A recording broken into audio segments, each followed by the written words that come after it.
Hello students, आज के video में हम पढ़ने जा रहे हैं मोशन अंडर फ्री फॉल के इक्वेशंस।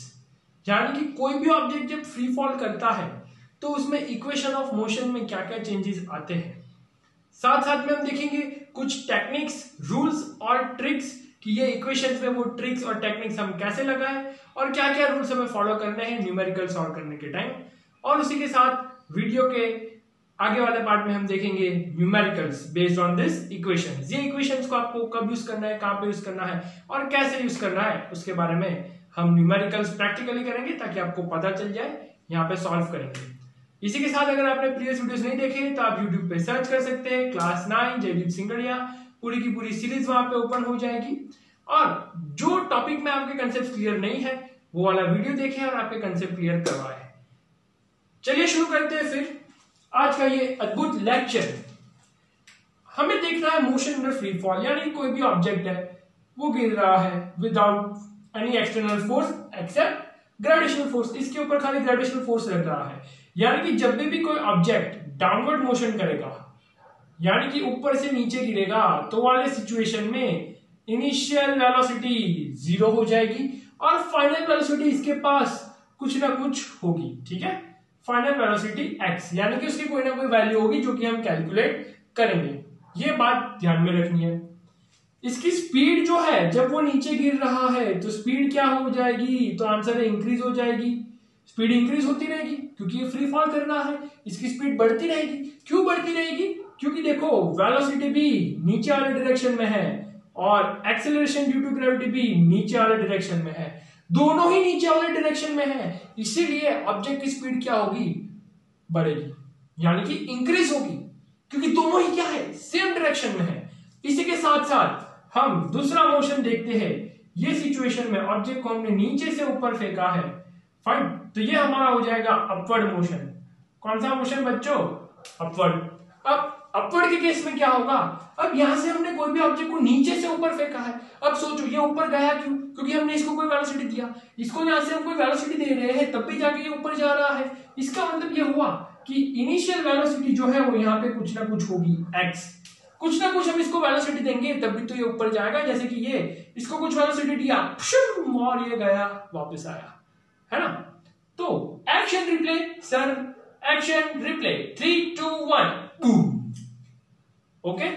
तो कुछ वेलोसिटी मैं दूंगा ऑब्जेक्ट को तब वो ऊपर जाएगा और टॉप मोस्ट पॉइंट पे, यानी कि हाईएस्ट हाइट पे इसकी वेलोसिटी, फाइनल वेलोसिटी 0 होगी। मतलब ये कुछ ही फ्रैक्शन ऑफ सेकंड के लिए रुकेगा, है ना।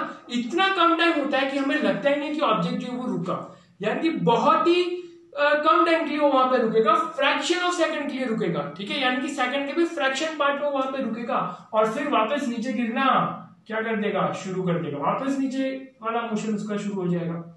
ओके, तो जब भी कोई ऑब्जेक्ट को नीचे से ऊपर फेंका है तो इनिशियल वेलोसिटी 0 नहीं होगी, फाइनल वेलोसिटी 0 होगी। अब ये वाले केस में स्पीड क्या होगी बच्चों? स्पीड बोलो बोलो रे बोलो, कॉमन सेंस, डिक्रीज, डिक्रीज होगी ना। धीरे धीरे ऑब्जेक्ट ऊपर जा रहा है, ऊपर जा रहा है, जा रहा है, जा रहा है। मान लो 10 मीटर पर सेकंड से फेंका, 10 9 8 7 6 5 4 3 2 1 0, मैक्सिमम हाइट पे वेलोसिटी 0। स्पीड डिक्रीज हो रही है। क्यों डिक्रीज हो रही है? क्योंकि यहां पे वेलोसिटी अपवर्ड डायरेक्शन में है और acceleration due to gravity downward direction में है। वेलोसिटी ऊपर, एक्सेलरेशन नीचे, यानी कि दोनों की डायरेक्शन क्या है, अपोजिट है, दोनों अपोजिट डायरेक्शन में, जिसकी वजह से ऐसा हो रहा है, उसकी स्पीड डिक्रीज हो रही है। और एक चीज, जब वेलोसिटी और एक्सेलरेशन ड्यू टू ग्रेविटी, यानी कि एक्सेलरेशन का डायरेक्शन सेम होता है, तब g को हमें न्यूमेरिकल में क्या कंसीडर करना है, पॉजिटिव। अरे क्या कंसीडर करना है, पॉजिटिव। और जब वेलोसिटी और एक्सेलरेशन ड्यू टू ग्रेविटी का डायरेक्शन अपोजिट होता है तब न्यूमेरिकल्स में हमें g को क्या कंसीडर करना है, नेगेटिव। ये चीज गार्ड बांध लो आप, ठीक है, दिमाग में ये चीज बिठा लो, गार्ड बांध लो कि वेलोसिटी और एक्सेलरेशन सेम तो g की वैल्यू पॉजिटिव, अपोजिट डायरेक्शन में है दोनों तो g की वैल्यू नेगेटिव। क्योंकि इसी से आपके न्यूमेरिकल्स जो है वो बिल्कुल गलत हो जाएंगे, that is for sure. Fine, चलिए ये चीज के बारे में आपको पता चल गया, पर्दाफाश हो गया है। ठीक है, तो ये इंपॉर्टेंट है, जी पॉजिटिव कब लेना है, जी नेगेटिव कब लेना है। ओके, और इसी के बेसिस के ऊपर हमें क्या देखने हैं बच्चों, न्यूमेरिकल्स देखने हैं। फाइन, पहले ये चीज को हम अप्लाई करके तीन इक्वेशन ऑफ मोशन लिख लेते हैं, यहीं पे आ जाएगा। आइए, हमारा v इज इक्वल टू क्या है, u plus at, v is equal to u plus at होता है ना। तो इसमें क्या लिखेंगे, v is equal to u plus a की जगह g हो जाएगा gt, खत्म। ओके, सेकेंड इक्वेशन क्या था याद करो, s is equal to ut plus half at square. और फ्री फॉल के केस में क्या हो जाएगा, s की जगह हम लिखेंगे h, क्योंकि कोई हाइट से ऑब्जेक्ट गिर रहा होगा, displacement height, h is equal to ut plus a को g से रिप्लेस कर दो हाफ gt स्क्वायर। और फाइनल इक्वेशन क्या था, third equation, v square minus u square is equal to 2as, बच्चा बच्चा बोले साथ साथ में दोहराए, v square minus u square is equal to 2gh। s को h से रिप्लेस कर दिया और a को g से रिप्लेस कर दिया, क्योंकि यहाँ पे एक्सेलरेशन जो है वो अर्थ की वजह से और अर्थ के ग्रेविटी की वजह से, इसलिए हम यहाँ पे एक्सेलरेशन ड्यू टू ग्रेविटी करेंगे। अब ये जो कहानी मैंने बताई पॉजिटिव नेगेटिव, वो यहाँ पे सब्स्टिट्यूट करना है। सेम डायरेक्शन है तो g की वैल्यू प्लस 9.8, अपोजिट डायरेक्शन है वेलोसिटी और एक्सेलरेशन का, तो g की वैल्यू माइनस 9.8। ठीक है, क्लियर हुआ। तो ये है हमारे तीन इक्वेशन ऑफ मोशन, और उसी को यूज करके हमने क्या बनाया है, इक्वेशन फॉर फ्री फॉल। कोई नया रॉकेट साइंस नहीं है। आइए न्यूमेरिकल देखते हैं, ये तीन इक्वेशन जो है उसको यहीं पे रहने देते हैं और न्यूमेरिकल देखते हैं कि भाई कैसे न्यूमेरिकल्स इस पे आते हैं। अगर मोशन के न्यूमेरिकल्स आपको आते हैं तो ये तो आपके लिए काफी इजी हो जाएगा, है ना। मोशन के अगर न्यूमेरिकल्स आते हैं भाई, तब तो यहाँ पे कुछ करना ही नहीं है। ओके, चलिए अब मोशन के न्यूमेरिकल्स तो आपको पता ही है कैसे कैसे तीन इक्वेशन ऑफ मोशन यूज करके हम सॉल्व करते थे। अब यहाँ पे हमें u और g जो है उसको हमने क्या किया है, सॉरी a और g को क्या किया है, हमने इंटरचेंज करके रिप्लेस कर दिया है। फाइन, चलो फर्स्ट न्यूमेरिकल देखते हैं। सपोज यहां पे कोई ऑब्जेक्ट है, कोई ऑब्जेक्ट को 19.6 मीटर की हाइट से छोड़ा जाता है। Fine, an object is dropped from a height of 19.6 metre, और आपसे पूछा गया find the velocity of object on reaching the ground, मतलब आपसे वेलोसिटी पूछ रहा है, जब वो ग्राउंड पे पहुंचेगा तो उसकी वेलोसिटी कितनी होगी, और ग्राउंड पे पहुंचने में उसको कितना टाइम लगेगा, टी जो है वो कितना होगा। ये दो चीजें आपसे पूछी गई है। एक ऑब्जेक्ट है ना, मान लो पत्थर है, ऑब्जेक्ट क्या पत्थर है, पत्थर को फेंको, ठीक है। एक पत्थर 19.6 मीटर हाइट से नीचे फेंका गया और आपसे पूछा गया find velocity when it hits the ground and the time taken by the stone to hit the ground. बहुत बढ़िया, तो हमारे पास क्या गिवन है, यहाँ पे h गिवन है, h कितना हो जाएगा 19.6 हो जाएगा, 19.6 मीटर। बहुत बढ़िया है। u कितना है, ऑब्जेक्ट को फ्री फॉल किया, u 0 है, v हमें ढूंढना है, t भी हमें ढूंढना है। बहुत बढ़िया है। चलो अब क्या करेंगे, कौन सा इक्वेशन यूज करें, v ढूंढना है, u है, h है। Third equation v square minus u square is equal to 2gh।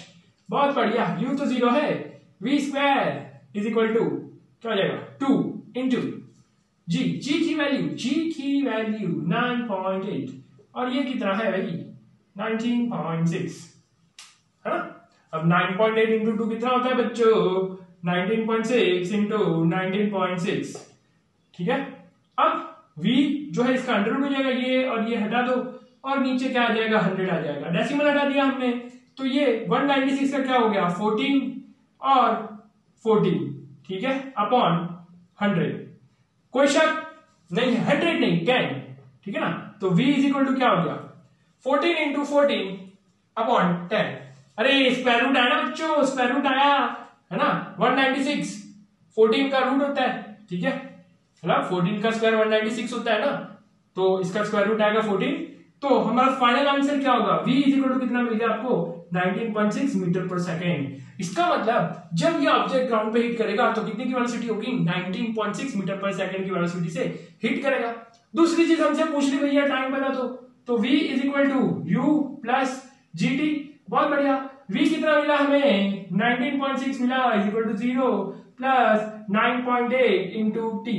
बहुत बढ़िया, अब ये मल्टीप्लीकेशन में है 19.6 upon 9.8 is equal to t। t कितना आया बोलो t is equal to 2 second. मतलब 19.6 मीटर जो है वो ट्रायल करने में ये हमारा पत्थर कितना टाइम लेगा, आंसर इज 2 सेकेंड। हो गया क्वेश्चन, हो गया ये न्यूमेरिकल। कुछ नहीं करना था। अब यहाँ पे हमें ध्यान रखना है जी की वैल्यू पॉजिटिव लेनी है या नेगेटिव लेनी है, क्योंकि ऑब्जेक्ट भी नीचे गिर रहा है, मतलब वेलोसिटी नीचे के डायरेक्शन में, एक्सीलरेशन ड्यू टू ग्रेविटी भी नीचे वाले डायरेक्शन में, इसलिए जी की वैल्यू पॉजिटिव है। क्लियर? इसलिए हमने क्या लिया है यहाँ पे, जी की वैल्यू को पॉजिटिव लिया। अब क्वेश्चन में थोड़ा ट्विस्ट लाते हैं। क्वेश्चन में अब ऐसा कर देते हैं कि एक ऑब्जेक्ट जो है उसको नीचे से ऊपर फेंकते हैं। भाई एक बार हमने ऊपर से नीचे फेंका, अब नीचे से ऊपर फेंक के भी देख ले क्या कहानी होती है। अब एक ऑब्जेक्ट है, उसको नीचे से ऊपर फेंका जा रहा है, नीचे से ऊपर, और ये नीचे से ऊपर जो उसको फेंका है, वेलोसिटी दी गई है 9.8 मीटर पर सेकंड की वेलोसिटी से उसको ऊपर फेंका। ठीक है, ये हमारा ऑब्जेक्ट है। अब आपसे पूछा गया find maximum height attained by the object, time taken to reach maximum height. दो चीजें हमसे पूछी गई है ना, कि ऑब्जेक्ट कितनी मैक्सिमम हाइट पे जाएगा और उसको कितना टाइम लगेगा। अगर मैं उसको 9.8 मीटर पर सेकंड की वेलोसिटी से नीचे से ऊपर फेंक रहा हूं, है ना, क्वेश्चन में ऐसा, an object is thrown vertically upwards with a velocity of 9.8 metre per second. अब एच ढूंढना है तो वही कहानी, v square minus u square is equal to 2gh।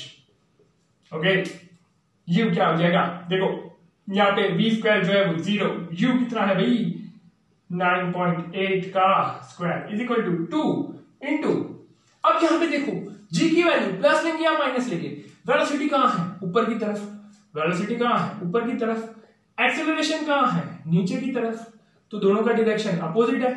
ठीक है ना, दोनों का डायरेक्शन अपोजिट, तो जी की वैल्यू यहां पे हम लेंगे -9.8, है ना। यही खेल है बच्चों, अगर ये आपने सीख लिया तो फिर कुछ नहीं करना। अब यहाँ पे दिमाग लगाना है, 9.8 का स्क्वायर मुझे भी नहीं पता, तो हम क्या करेंगे, जिनका स्क्वायर नहीं पता है डरना नहीं है, क्या करना है 9.8 को 2 बार लिख दो, 9.8 इंटू 9.8 माइनस तो एज इट इज रहेगा upon 2 into 9.8 is equal to h. ठीक है, 9.8 ने 9.8 को मार दिया, और यहाँ पे जो माइनस है, माइनस ने माइनस को मार दिया, 2 1 जा 4.9, मैक्सिमम हाइट कितना आया बोलो 4.9 मीटर। मतलब ये ऑब्जेक्ट कितने मैक्सिमम हाइट तक जाएगा, अगर मैं उसको 9.8 मीटर पर सेकंड की वेलोसिटी से नीचे से ऊपर फेंकूं तो ऑब्जेक्ट 4.9 मीटर की हाइट तक जाएगा। बहुत बढ़िया, और टाइम कितना लेगा बोलो रे, v is equal to u plus ct। Okay, g हो v इज इक्वल टू क्या, v 0, u कितना 9.8 plus minus of 9.8 into t, क्यों, क्योंकि अपोजिट डायरेक्शन ऊपर फेंका है। अब देखो ये इधर जाएगा तो मेरा फाइनल आंसर क्या आएगा, t is equal to 1 second, है ना, सिंपल मैथ से ये इधर क्या माइनस माइनस कटा और 9.8 डिवाइड बाय 9.8 तो 1 सेकंड, मतलब उसको मैक्सिमम हाइट पहुंचने में कितना टाइम लगेगा 1 सेकंड। लेकिन यही क्वेश्चन में अगर मैं आपसे थोड़ा सा ट्विस्ट करके ऐसा पूछ लूं कि find the time taken by an object to reach in the hands of thrower, सोचो, find the time taken by an object to reach in the hands of thrower, यानी कि क्वेश्चन ये बोल रहा है कि ये ऑब्जेक्ट को हमने नीचे से ऊपर फेंका, तो हमने ये जो टाइम निकाला है ना वो मैक्सिमम हाइट का टाइम है, मतलब यहां से ये वाले पॉइंट से ये वाले ए पॉइंट तक पहुंचने में उसको 1 सेकंड लगता है। क्वेश्चन ने बोला find the time taken by this object to reach in the hands of thrower. Fine, मतलब यह ऑब्जेक्ट वापस थ्रोअर के हाथ में कब आएगा, मतलब मैंने इसको ऊपर फेंका है तो यह ऑब्जेक्ट कितने टाइम के बाद मेरे हाथ में वापस आ जाएगा, ये पूछा गया है। तो कितने टाइम के बाद मेरे हाथ में वापस आएगा, तो कुछ नहीं है, देखो जितना टाइम ऊपर जाने में उतना टाइम नीचे आने में, ठीक है ना, जितना टाइम ऑब्जेक्ट को ऊपर जाने में लगेगा, ए पॉइंट तक पहुंचने में लगेगा, उतना टाइम उसको ए पॉइंट से नीचे आने में लगेगा। बहुत बढ़िया, तो टोटल टाइम क्या हो जाएगा मेरा 2 सेकंड ये वाले केस में। After 2 seconds the object will return back in the hands of thrower, thrower के हाथ में 2 सेकंड के बाद ये ऑब्जेक्ट वापस आएगा, 1 सेकंड ऊपर जाने का और 1 सेकंड वापस नीचे आने का। क्लियर हुआ? तो यहां पे जब भी न्यूमेरिकल्स में आप देखें कि find the time after which the object will return back in the hands of thrower, तो तुम्हारा आंसर क्या होगा, यहाँ पे जो भी तुम्हारा हाईएस्ट हाइट आया है, मैक्सिमम हाइट तक जितना टाइम लग रहा है उसको डबल कर दो या उसको ऐड कर दो। अगर ऊपर जाने में 3 सेकंड लगा है और ऐसा पूछा कि find the time taken by an object to reach back in the hands of thrower, तो आंसर क्या होगा हमारा 3 सेकंड ऊपर जाने में 3 सेकंड नीचे आने में, यानी कि कितने सेकंड बाद वो ऑब्जेक्ट थ्रोअर के हाथ में होगा, तो आंसर है 6 सेकंड के बाद वो ऑब्जेक्ट थ्रोअर के हाथ में वापस होगा। क्लियर हुआ? ठीक है, तो यहां पे मैंने दो कंसेप्ट क्लियर कर लिए एक ही न्यूमेरिकल में। आइए एक और न्यूमेरिकल देखते हैं, बढ़िया वाला एकदम, जहां पे हमें कॉम्बिनेशन देखना है। कॉम्बिनेशन हम देखेंगे ऐसा कॉम्बिनेशन कि ऑब्जेक्ट को ऊपर से भी नीचे फेंका और दूसरे बंदे ने नीचे से भी ऊपर फेंका, और वो दोनों कब और कहां मिलते हैं, वो वाला टाइप है। कब मिलेंगे, कहां मिलेंगे? एक बिल्डिंग है भाई हमारे पास, टावर की हाइट 100 मीटर, कितना मीटर? 100 मीटर। ठीक है, ये टावर है जिसकी हाइट हमें दे रखी है 100 मीटर, है ना। अब क्वेश्चन ये बोल रहा है कि एक ऑब्जेक्ट को, ऑब्जेक्ट ए मान लेते हैं, उसको ऊपर से नीचे फेंका, दूसरे ऑब्जेक्ट को सेम टाइम पे, वही सेम टाइम पे नीचे से ऊपर फेंका गया। फाइन। अब क्वेश्चन ये बोल रहा है find the time after which they will meet, या सिंपल मैं आपको बोलूं when and where they will meet. When यानी कि टाइम, वेयर यानी कि डिस्टेंस। मतलब एक ऑब्जेक्ट को मैं ऊपर से नीचे फेंकूं और वही दूसरे टाइम पे यहां पे कोई बंदा बैठा है जो नीचे से ऊपर फेंक रहा है ना। जैसे मैंने इसको ऊपर से नीचे फेंका, सेम टाइम पे इसको मैंने नीचे से ऊपर फेंका। अब ये सिचुएशन में क्वेश्चन पूछ रहा है ये दोनों कहां मिलेंगे? होटल में मिलेंगे, कैफे में मिलेंगे, थिएटर में मिलेंगे? नहीं, ऐसा नहीं।